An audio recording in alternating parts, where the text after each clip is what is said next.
That night, I was somewhere near Texarkana, riding the thin edge of exhaustion and adrenaline.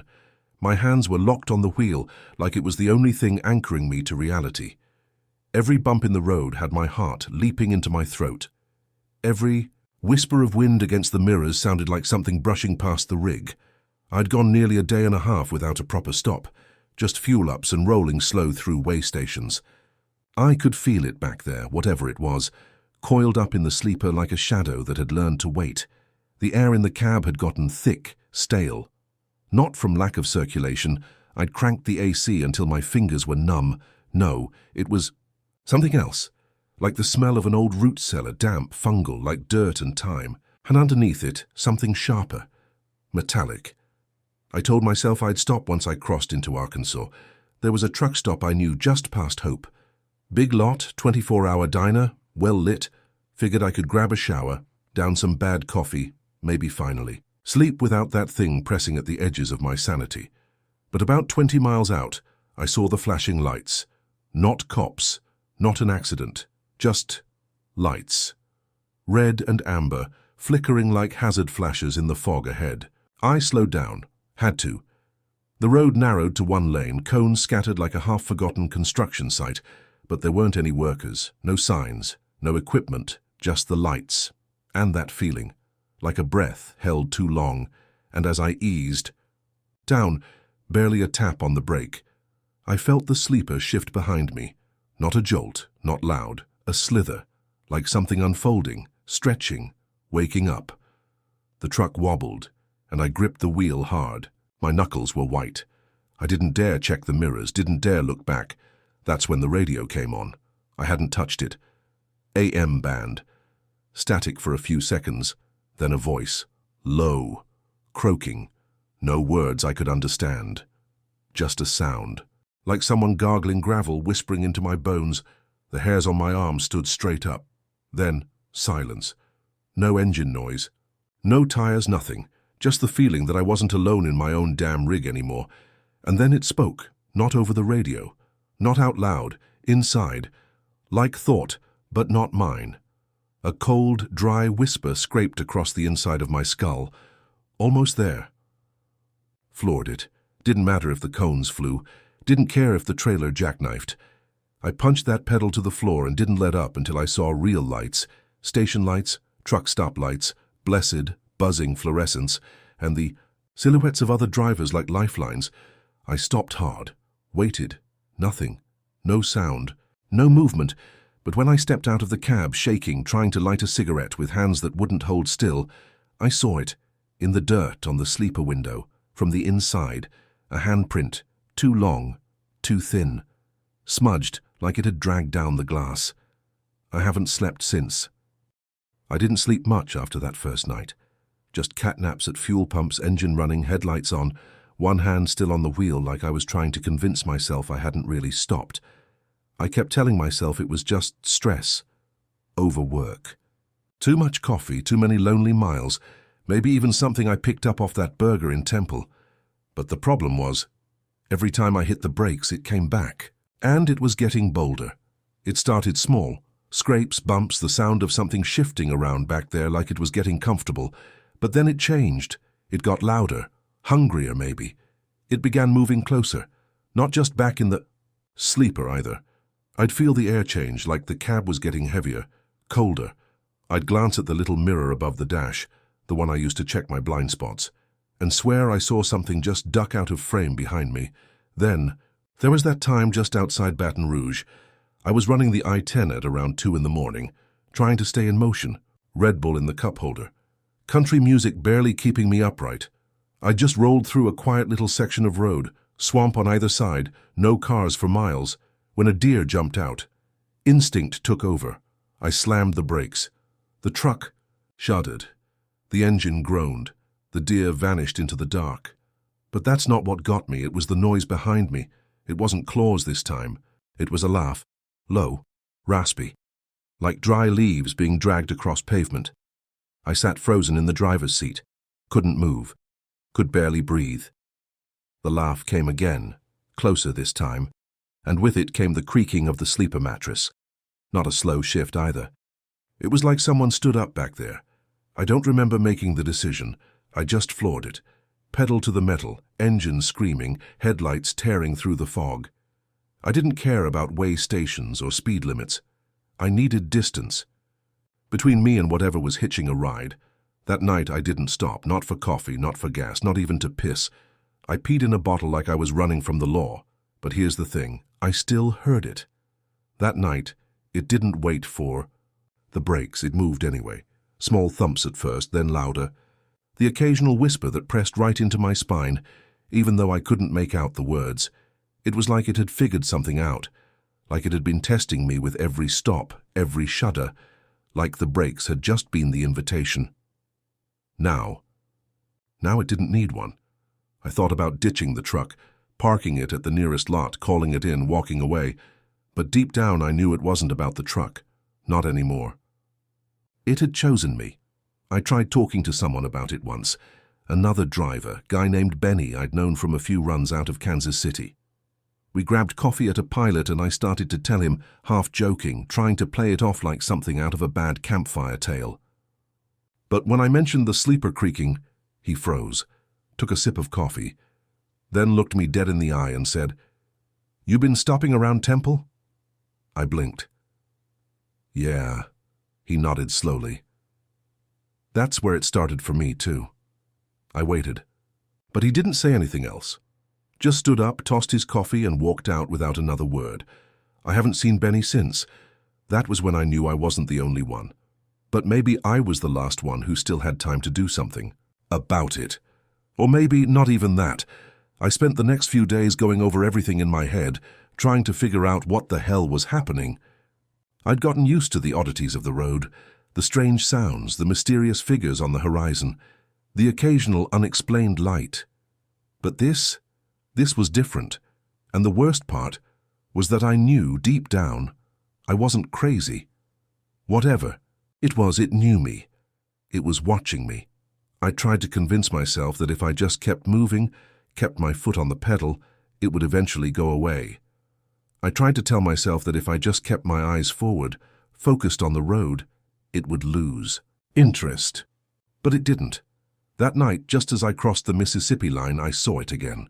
A flicker of light in the distance, just like I had 2 weeks ago. It was far off, barely visible, but I knew what it was. I slowed down just a little, hoping I was wrong, hoping it was just a trick of the mind, another one of those heat lightning moments, but no, it was there. And this time, it wasn't alone. The shadow that moved in front of me, it wasn't just a figure anymore. It was something bigger, taller, a dark mass of limbs stretching across the horizon, and just like before, I couldn't look away. My eyes were glued to it, but the longer I stared, the more I realized it wasn't the thing itself I was seeing. It was the thing behind me in the cab. Something was getting closer. Something was waiting. I slammed the brakes, the truck lurched. The engine groaned in protest. The world outside went dark for a split second. Then I heard it. A whisper. Not inside my head. Not through the CB. But coming from the sleeper. We're almost home. And that's when I knew I was no longer just a driver. I was part of the road. There's something real specific about the sound of a Simi's trailer doors swinging when they're not supposed to. It's heavy, hollow, almost like a coffin lid creaking open somewhere behind you, just enough to make the hairs on your neck wake up and start asking questions. That's what I heard somewhere outside Abilene, middle of the night, highway dead quiet. I was rolling slow through a construction zone, foot barely on the brake, and from the back of the rig came that sound, the latch lifting, metal hinges groaning, followed by a dull, deliberate clunk like something had just stepped down. 30 feet. That's how long my trailer is, and I swear to God, whatever that thing was, it waited until I was moving just slow enough to keep up. I adjusted my mirrors. Nothing. But the moment I glanced down at my speedometer, just a second, I felt the weight shift again, not just the trailer weight, the whole cab, like something was standing just outside the sleeper curtain, watching me from the shadows behind my seat. I didn't breathe. I didn't blink. I didn't even move my hands, And then, right behind my head, close enough I could feel the damn breath on my neck, I heard, "Why'd you stop?" I gunned it, shot out of that construction zone like I had hell on my heels. And maybe I did. The truck rattled, the trailer bucked like a bronco, but I didn't let up. I just kept driving. Didn't stop till I hit a way station up near Sweetwater. The place was closed, figures. But I pulled off anyway, parked crooked between two cones and jumped out. Didn't even kill the engine. I stood outside the truck, panting like I'd just run 10 miles in steel-toed boots. My legs were jelly. My hands wouldn't stop shaking. But that wasn't the worst part. The worst part was when I walked around the back, because there, sitting in the center of the gravel, plain as day, was a second set of tire tracks. Same size, same tread pattern, same spacing, except I only haul one trailer. And these? They stopped 30 feet behind mine, perfectly aligned. Like a ghost truck had been tailing me, identical to mine in every way. Except I couldn't see it. Just its presence, burned into the ground. I backed away, real slow, watching the shadows. Behind my own trailer, like they might reach out and grab me. That's when I noticed something else. My rear trailer door, the one I know I latched shut, was open. Just a crack, swinging a little in the wind, I shut it. This time I bolted it with my padlock, kicked it to make sure it held. And then, I did what no sane trucker ever does. I left the trailer, unhitched it right there at the way station. Just dropped it and peeled off, bobtailing into the black. I drove for 2 straight hours, not a damn plan in my head, just the sound of wind and road and my own breathing. But the thing is, when I finally pulled into a truck stop for fuel, there it was, parked 1 row over, next to a rusted-out Peterbilt, my trailer, same markings, same dent on the left side, same little oil stain under the back axle, except it wasn't hooked up to anyone. It was just there, waiting, absolutely. Now we're in the thick of it. You ever have a moment so quiet, so still that it hurts? Not peaceful, not calm. I mean the kind of quiet that buzzes, like pressure building in your eardrums. The kind that tells you something is right behind you, and you're not supposed to turn around.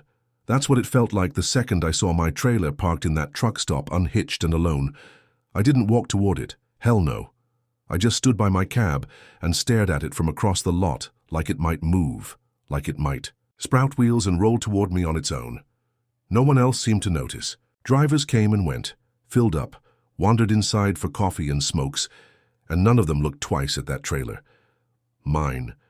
The one I'd unhitched and left behind 200 miles ago. I even asked the fuel clerk if they saw who brought it, and she just looked at me, confused. Trailer? What trailer?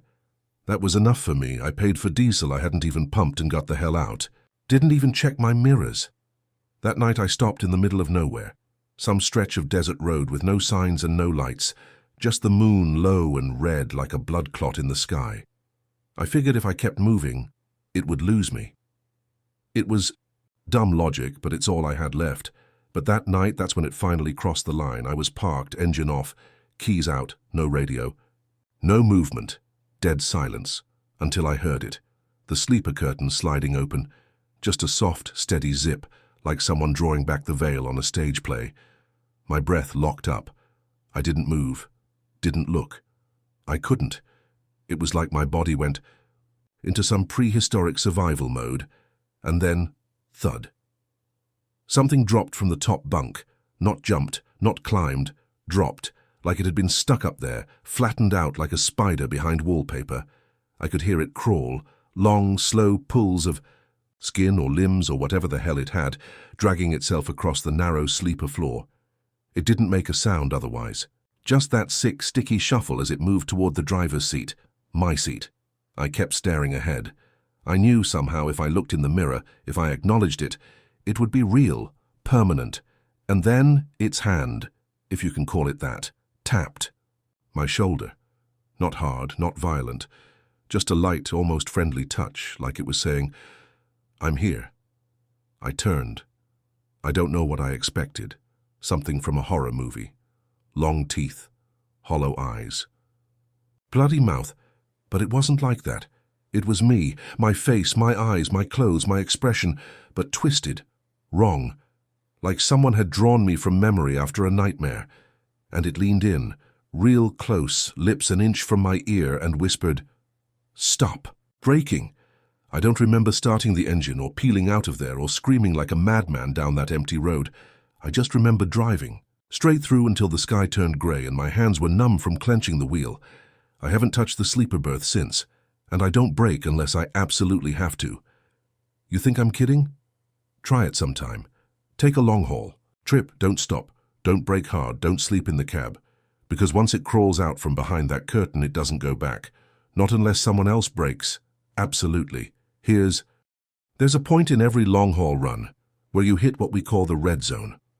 That place where your eyes burn, your grip goes numb, and your brain starts conjuring things that aren't there, or shouldn't be there. It usually hits around the 17th hour of white lining down some godforsaken interstate in the middle of nowhere. But for me, the red zone didn't sneak up. It waited, like it knew I was running out of road. I hadn't slept in 2 days. Not really. Naps in the driver's seat. Eyes open, senses buzzing. The sleeper was off limits. That thing behind the curtain had made sure of that. I'd even rigged it shut with duct tape and a screwdriver. Childish, maybe. But it made me feel like I had control. Like I could keep it sealed away. And the brakes? I coasted through towns, ran yellow lights, rode the shoulder like a daredevil on meth. If I had to slow down, I downshifted like a madman. Anything to avoid braking. Hard because when I had to, it came out. Every damn time. Sometimes it didn't even move, just crouched behind the curtain and whispered things I couldn't repeat without puking.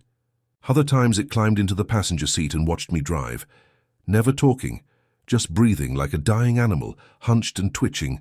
But this time, it brought friends. I was halfway through a desert pass, a 2-lane stretch, between some mountains out west when I saw them. Taillights. 6 rigs ahead of me. All dead stopped. Flashes blinking like warning signals from the end of the world. I grabbed the CB, scanned for chatter. Nothing.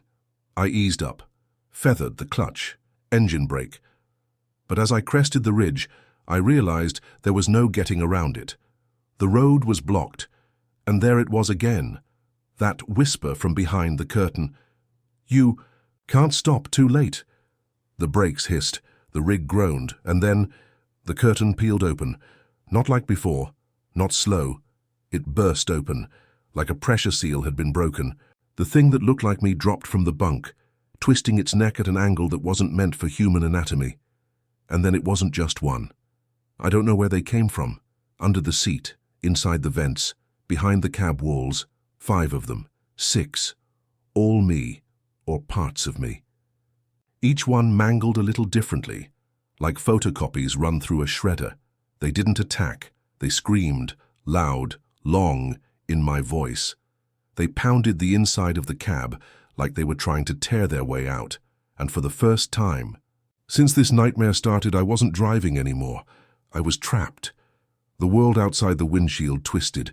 Tail lights melted like wax and the sky turned black. Not night black, void black. Like someone had deleted the stars. I covered my ears, tried to scream back, but it didn't stop. The cab was a pressure cooker of my own image, my own voice, all of them clawing to escape. And I knew. If one of them got out, it would take my place. I would be the one behind the curtain next time. That's when the brake pedal snapped under my foot. Just snapped off clean, and every figure in that cab froze, then vanished. Not ran, not faded, just gone. The lights ahead were normal again, the road clear, no rigs, no wreckage, and I sat in the driver's seat, hyperventilating, staring at a brake, pedal lying in 2 pieces on the floor. I don't know what it meant. If it was a warning or a deal, maybe it didn't want me to stop anymore. Or maybe it was done warning me. I didn't want to stop. After what happened on that mountain pass, you'd think I'd turn the truck around, torch the whole damn thing, and disappear into a bottle somewhere in Arizona. But no, I kept going. Because that's the thing about horror. It's not always claws and blood. Sometimes it's just momentum, the kind that carries you forward when every bone in your body's telling you to slam the brakes. I was almost across state lines, heading into Nevada. Roads were long and flat, the kind of stretch where time gets thin and thoughts start to echo. Then I saw the sign. Mandatory way station, 1 mile. And just like that, my stomach turned inside out. I hadn't thought about the trailer, about what might be in there. I'd been so focused on what lived in the cab that I'd forgotten about the other half of the beast I was hauling across state lines. And the trailer was supposed to be empty. Dispatch had logged me in for a deadhead return, no cargo, just a shell, but the truck felt heavier than it should. The engine pulled harder on climbs. The suspension creaked like it was groaning under something it didn't. I pulled off at the way station, heart already pounding. The lot was empty, not a single rig in line. Only one state trooper parked by the booth, window rolled down, sipping coffee like it was just another night. I rolled the cab window halfway and gave him a nod. He didn't nod back, just pointed to the scale pad and said, "Pull forward." The weigh pad lit up as I eased onto it. I held my breath. The monitor buzzed. Numbers ticked upward. Gross weight, 79,940 pounds. Way too heavy for an empty rig. I stared at the screen, double-checked the paperwork. Empty trailer, no cargo, and yet there it was, almost fully loaded. The trooper stepped out of his booth, clipboard in hand. He was squinting like something about me didn't quite sit right. "You haul in extra?" he asked, tapping the side of the trailer with his knuckles. "No, sir," I said. "Trailer's empty. Checked it myself." He frowned and circled the rig, tapping tires and scanning tags like he was stalling, buying time. Or maybe giving whatever was inside the trailer time to, I don't know. "Settle down." Then he looked up at me and said something I'll never forget. "You ever opened that thing since you left?" I shook my head. He nodded slowly, lips tightening. "Might be time you did." I didn't want to. Every inch of me was screaming drive. Just put your foot down and go. Don't look back, don't ask questions, don't tempt fate. But my hand still reached for the latch at the back of the trailer. I pulled the door up. Nothing. Darkness. No sound. No movement. I stepped up onto the dock plate, flicked on my flashlight, and shined it into the belly of the beast, and there, lining the walls, floor, and ceiling, were shapes, bundled in tarps, some slumped, others upright. All motionless, I counted them. 13 human-sized bundles. I backed away, throat dry, heart a jackhammer in my chest. The trooper didn't ask any more questions, just radioed something in low tones, then told me to sit tight. But I didn't. I climbed back into the cab and turned the key. And the engine wouldn't start. The dashboard lights flickered. The radio sparked to life. No music, no static, just a voice, whispering. Weight secured. Proceed to destination. I stared at the radio, then at the scale monitor, then at my reflection in the darkened window. But it wasn't my reflection. It was someone, something, sitting in the passenger seat, grinning. The rig started on its own. The CB crackled again, final and cold. "Thank you for your delivery, driver. Payload 13 complete." The brakes hissed, and we rolled into the night.